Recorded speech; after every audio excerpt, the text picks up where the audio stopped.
الحمد لله نحمده ونستعينه ونستغفره ونعوذ بالله من شرور انفسنا ومن سيئات اعمالنا من يهده الله فلا مضل له ومن يضلل فلا هادي له واشهد ان لا اله الا الله وحده لا شريك له واشهد ان محمدا عبده ورسوله اما بعد يا ايها الناس اتقوا ربكم الذي خلقكم من نفس واحده وخلق منها زوجها وبث منهما رجالا كثيرا ونساء واتقوا الله الذي تساءلون به والارحام ان الله كان عليكم رقيبا يا ايها الذين امنوا اتقوا الله حق تقاته ولا تموتن الا وانتم مسلمون اللهم صل على محمد وعلى ال محمد كما صليت على ابراهيم وعلى ال ابراهيم انك حميد مجيد اللهم بارك على محمد وعلى ال محمد كما باركت على இப்ராஹிம் وعلى ال இப்ராஹிம் انك حميد مجيد.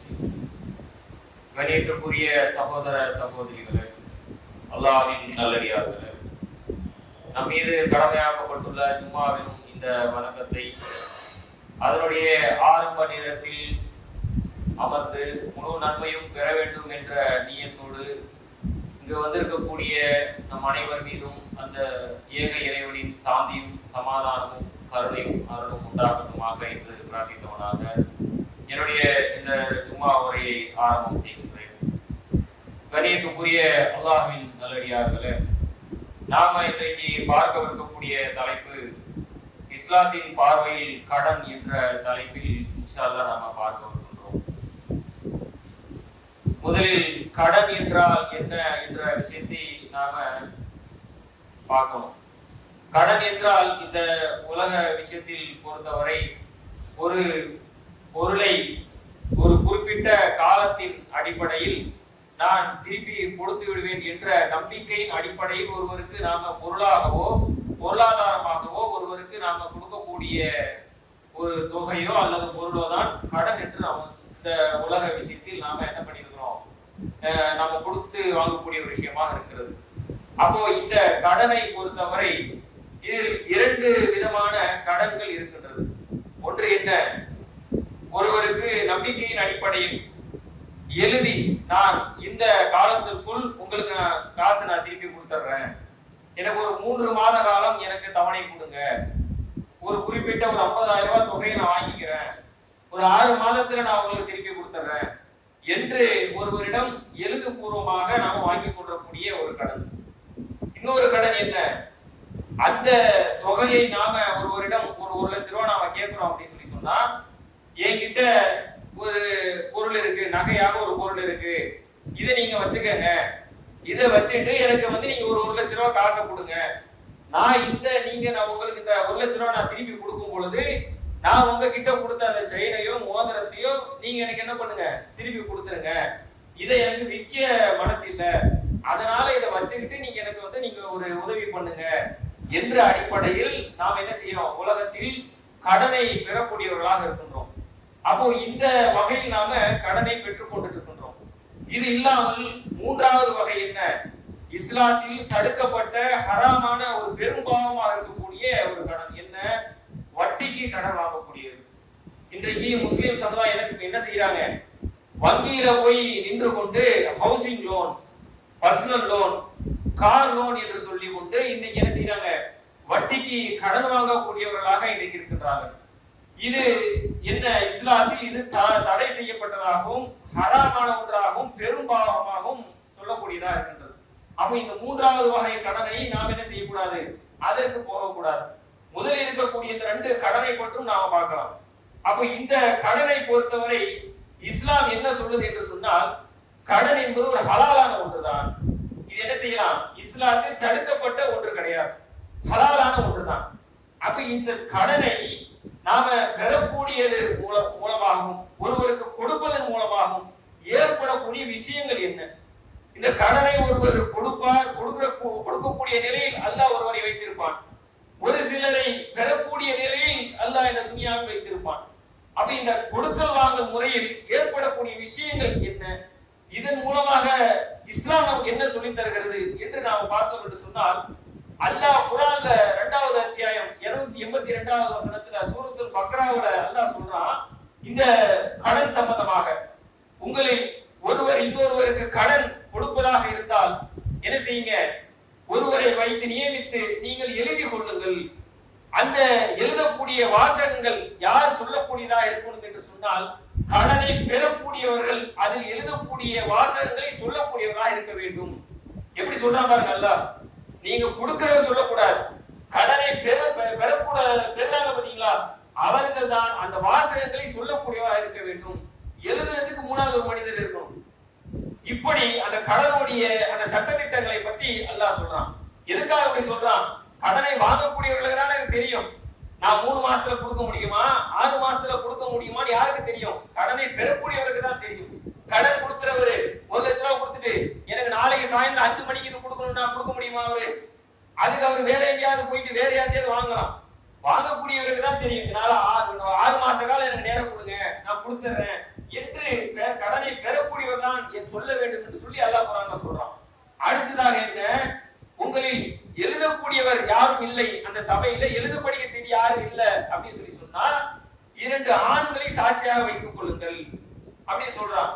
அடுத்து ஆண்கள் அந்த சபையில இல்லையா, ஒருவர் தான் இருக்கிறார் என்று சொன்னால் 2 பெண்களையும் ஒரு ஆணையும் சாட்சியாக வைத்துக் கொள்ளுங்கள் என்று அல்லாஹ் குர்ஆன்ல என்ன செய்யறான், இந்த கடன் சம்பந்தமாக சட்டதிட்டங்களை பத்தி அல்லாஹ் சொல்றான். இதன் மூலமாக என்ன, கடன் என்பது பெறுவது இஸ்லாத்தில் தடை கிடையாது, இது ஹலாலான ஒன்றுதான் என்பது நமக்கு அல்லாஹ் குர்ஆன்ல சொல்லக்கூடியதை பார்க்கின்றோம். அடுத்ததாக அல்லாஹ்வுடைய தூதர் அவர்கள் இந்த கடன் சம்பந்தமாக என்ன விஷயங்களை சொல்கின்றார்கள் என்று சொன்னால், கடன் என்பது ஹலாலானதுதான். ஆனா அல்லாஹ்வுடைய தூதர் அவர்கள் ஒவ்வொரு தொழுகையிலும் அவருடைய அந்த தொழுகையை முடித்த பிறகு ஒவ்வொரு துஆவிலும் அந்த தொழுகையுடைய துஆவிலும் அல்லாஹ்வுடைய தூதர் அவர்கள் என்ன செய்வார்களாம், இந்த துஆவை கேட்கக்கூடியவர்களாக இருப்பார்கள். என்ன அப்படின்னு சொல்லி சொன்னா, வயகூலு அல்லாஹும்ம இன்னி அஊது பிக மினல் மஅஸமி வல் மஹரமி, யா அல்லாஹ் என்னை பாவமான காரியத்தில் இருந்தும் கடனில் இருந்தும் என்னை பாதுகாப்பாயாக என்று சொல்லி அல்லாஹ்வுடைய தூதர் அவர்கள் ஒவ்வொரு தொழுகை முடிவிலும் இந்த துஆவை கேட்கக்கூடியவர்களாக இருந்தார்கள் என்று சொல்லி புகாரியிலே ஆயிஷா ரலியல்லாஹு அன்ஹா அவர்கள் அறிவிக்கிறார்கள். அப்போ ஒரு சஹாபி கேட்கிறாங்க, அல்லாஹ்வுடைய தூதர் அவர்களே, கடன் என்பது ஹலாலான விஷயம் தானே, ஹராம் கிடையாது, அப்ப ஹலாலான விஷயத்துக்காக எதுக்காக நீங்க துஆ கேட்கிறீங்க, அதிலிருந்து எதுக்கு பாதுகாப்பு தேடுறீங்க என்று ஆயிஷா என்று ஒரு சஹாபி கேட்கிறாங்க. யாரிடம்? அல்லாஹ்வுடைய தூதரிடம் கேட்கிறாங்க. அப்ப அல்லாஹ்வுடைய தூதர் அவர்கள் பதில் சொல்றாங்க, இது ஹலாலான விஷயம் தான், ஹராமான விஷயம் கிடையாது. கடன் என்பது பெறலாம், அதுல தவறு கிடையாது. ஆனால் இந்த கடனை பெறுவதன் மூலமாக ஒரு மனிதன் நயவஞ்சக தன்மைக்கு என்ன செய்யறான், ஆளாகின்றான் என்று சொல்கின்றார். என்ன நயவஞ்சகனுடைய தன்மை என்ன? அல்லாஹ்வுடைய தூதர் அவர்கள் சொல்றாங்க, ஒருவர் கடனை பெற்று விட்டார்கள் என்று சொன்னால் அவர் பொய் சொல்ல ஆரம்பித்து விடுகின்றார். முதல் காரணம் சொல்றாங்க.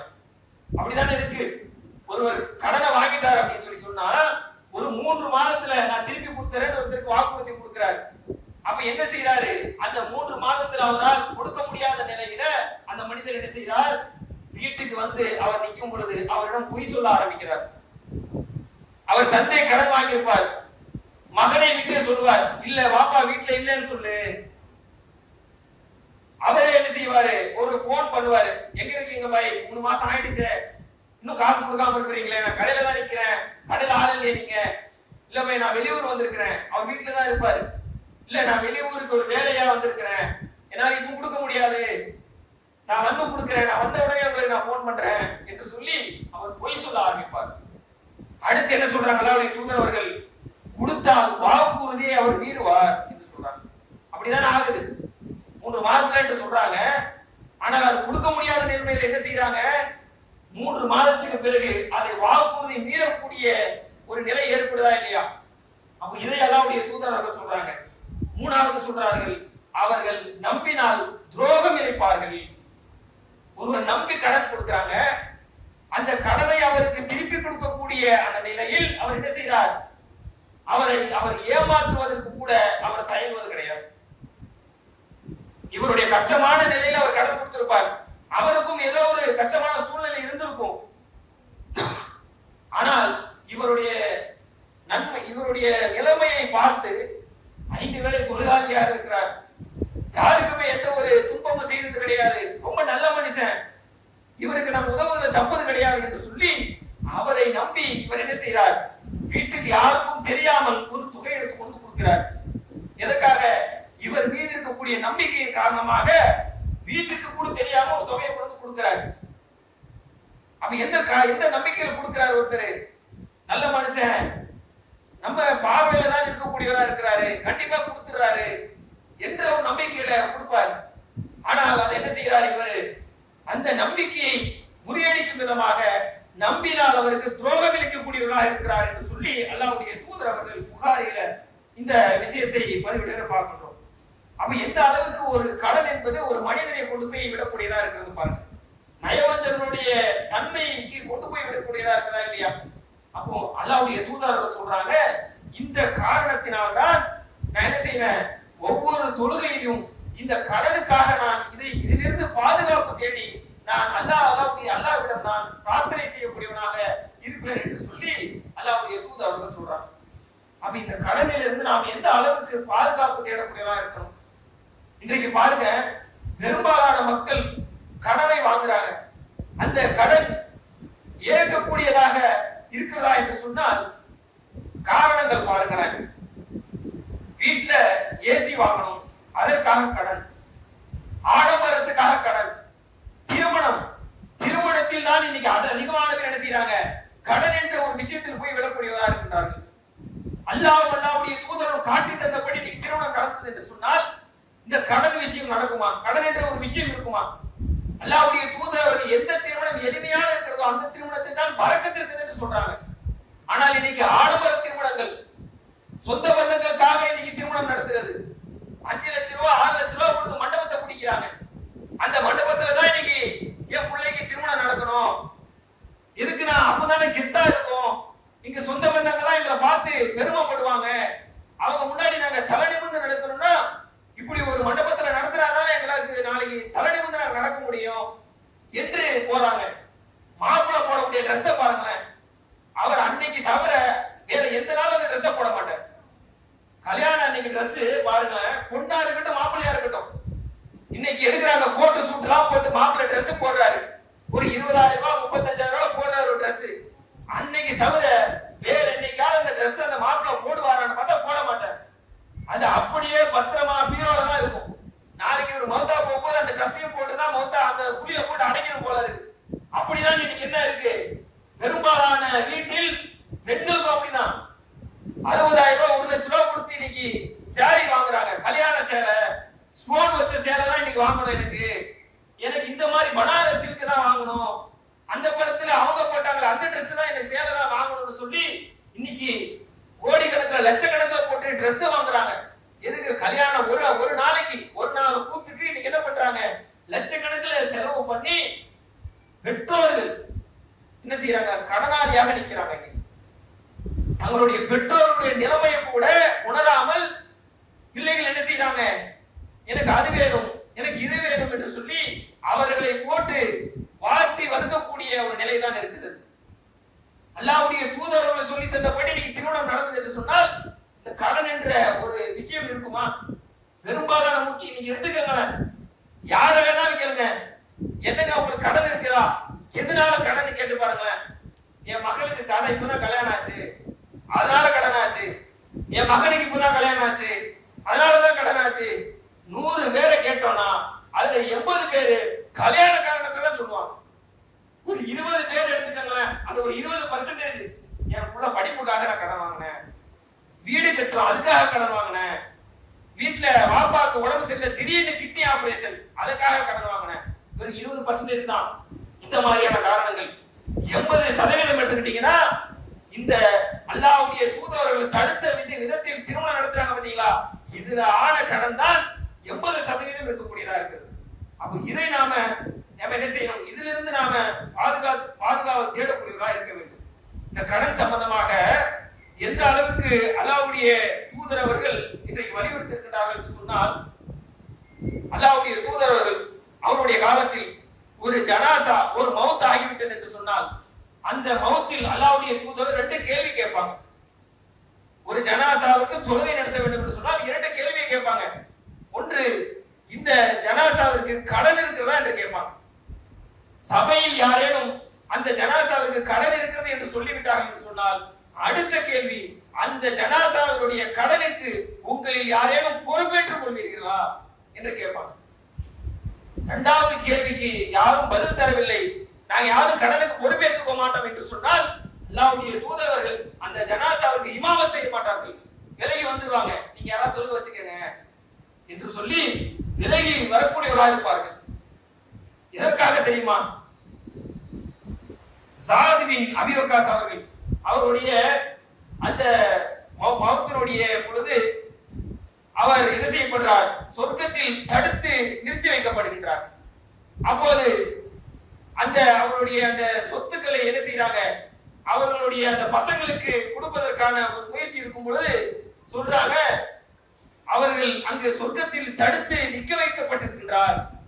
எதற்காக தெரியுமா என்று சொல்லும் பொழுது, அவர் இந்த உலகத்தில் கடன் செய்து மரணித்து விட்டு இருக்கின்றார், அதனால் அவர் சொர்க்கத்தில் தடுத்து நிறுத்தி வைக்கப்பட்டிருக்கிறார் சொல்றாங்க.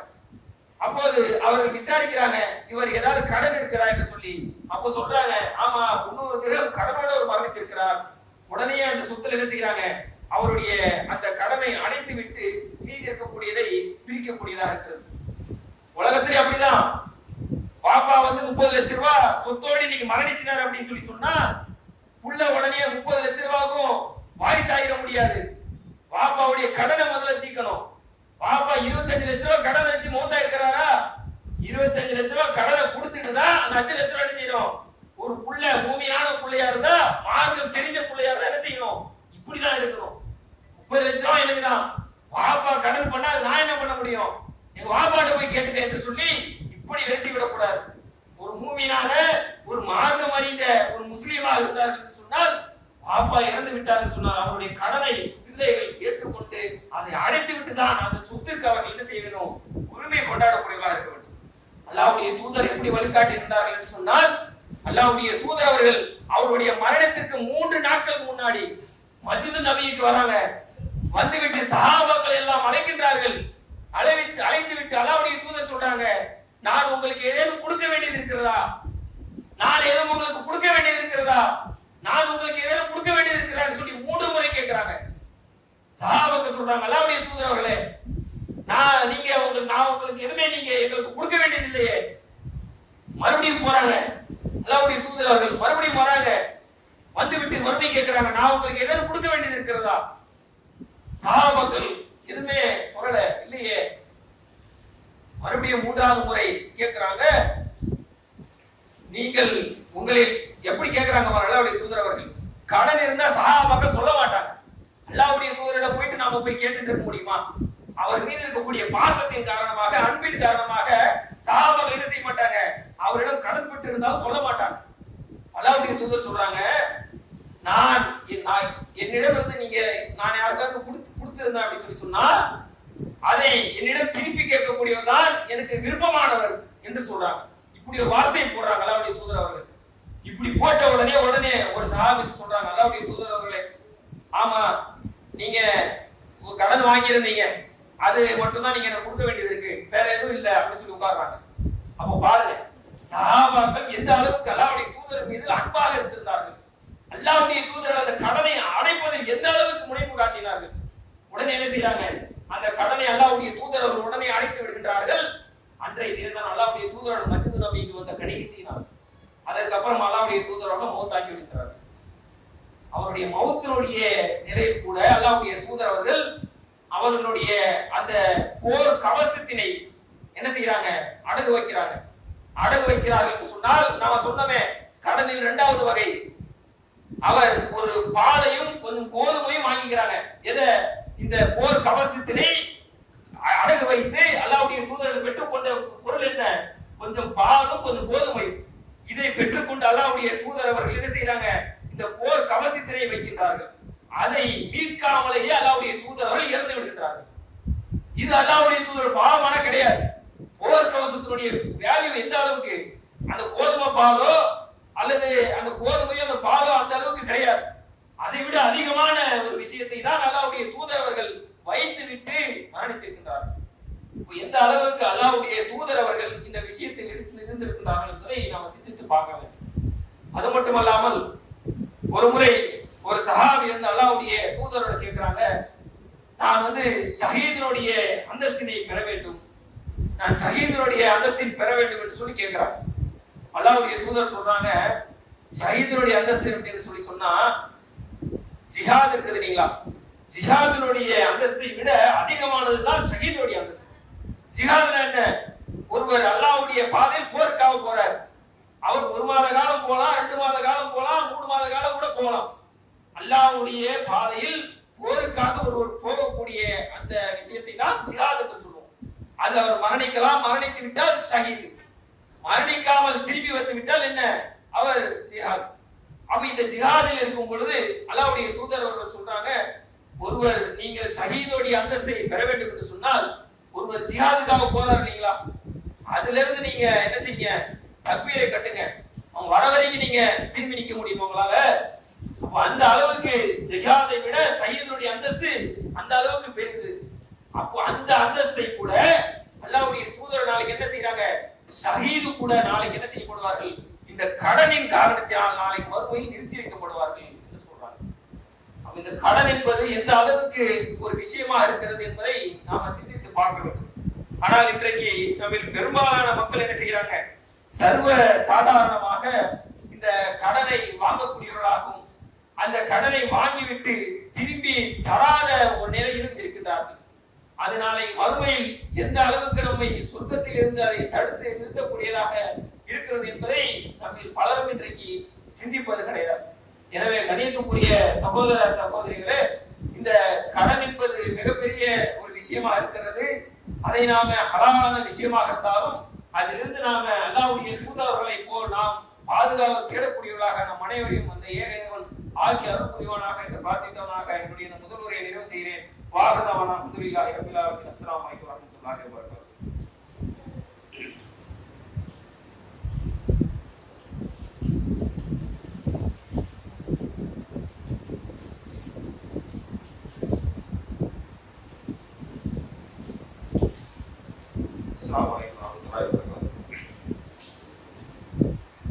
கணியத்துக்குரிய சகோதர சகோதரிகளே, முதல் உரையில் கடன் என்ற தலைப்பில் பல செய்திகளை நாம பார்த்திருந்தோம்.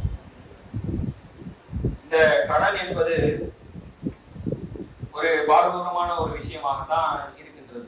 எதற்காக என்று சொன்னால் மறுமையில் இது எந்த அளவுக்கு இதோடைய எதிரொலி இருக்கிறது என்பதை நாம குரானிலும் ஹதீஸ் வழியாகவும் நம்ம பல செய்திகளை பார்த்திருக்கிறோம்.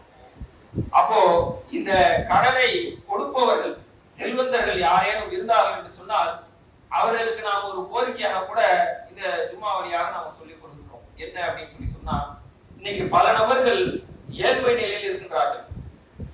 அவர்கள் கேட்பதற்கு கூச்ச சுபாவத்தில் கூட இருப்பாங்க. ஒரு சிலர் என்ன செய்வாங்க, பார்க்கிறதுக்கு நல்ல இன்ஷர்ட் பண்ணிட்டு அயன் பண்ண ஷர்ட், அயன் பண்ண பேண்ட் எல்லாம் போட்டுட்டு இருப்பார்.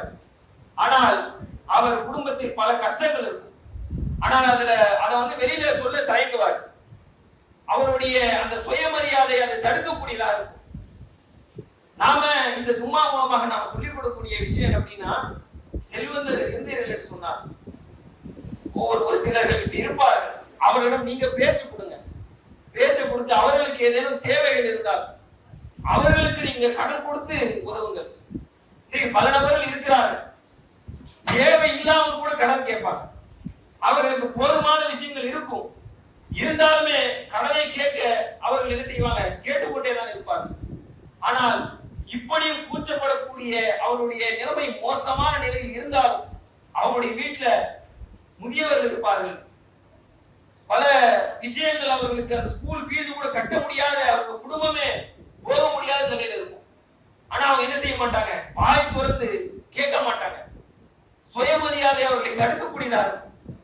அப்படிப்பட்டவர்களுக்கு பள்ளிக்கும் வருவாங்க, சிரிச்சு பேசுவாங்க. ஆனால் அவர்களுக்கு அந்த வாய் வழியாக வந்து எனக்கு ஏதாவது உதவி பண்ணுங்க என்று சொல்ல மாட்டாங்க. அப்படிப்பட்டவர்களுக்கு நீங்க செல்வந்தர்கள் யாரையும் இருந்தீர்கள் என்று சொன்னால் அவர்களுக்கு பேச்சு கொடுத்து அவர்கள் கூட கொஞ்ச நேரம் பேசினா அவர்களுடைய அந்த நிலைமை தெரியும் பொழுது அவர்களுக்கு நீங்கள் உதவி செய்யுங்க. மறுமையில அல்லாஹ் இதற்கு என்ன செய்வான், உங்களுக்கு அதுக்கு கூலி கொடுக்கக்கூடியவனாக இருப்பான். கடனை கொடுக்கக்கூடியவர்களுக்கு அல்லாஹ் என்ன சொல்றான், அல்லாஹ்வுடைய தூதர் அவர்கள் கடன் கொடுக்க முடியவில்லை என்று சொன்னால் அதை நீங்க என்ன செய்யுங்க, தள்ளுபடி செய்து விடுங்கள் என்று சொல்றாரா இல்லைங்களா?